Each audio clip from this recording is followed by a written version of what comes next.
Bir odam burgutning tuxumini topib olib, uni tovuqning tagiga bostirdi. Vaqt kelib tuxumlar yorildi va biridan burgut polaponi chiqdi.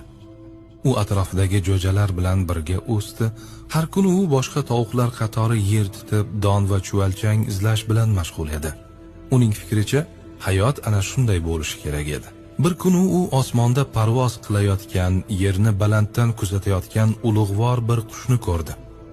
Uning oltin tusli qanotlari shamol oqimi bo'ylab harakatlanar, go'yo havoda suzib ketayotganday edi.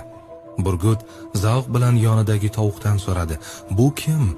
Tovuq javob berdi: "Bu burgut, qushlarning shohi. U osmon uchun yaratilgan. Biz esa tovuqlarmiz, bizning joyimiz yerda." Burgut shu so'zlarga ishondi. U osmonni unutdi, parvoz qilishni xayoliga ham keltirmadi va umrining oxirigacha tovuqlardek yashadi. Chunki u o'zini tovuq deb bilardi. Ibrat va xulosa.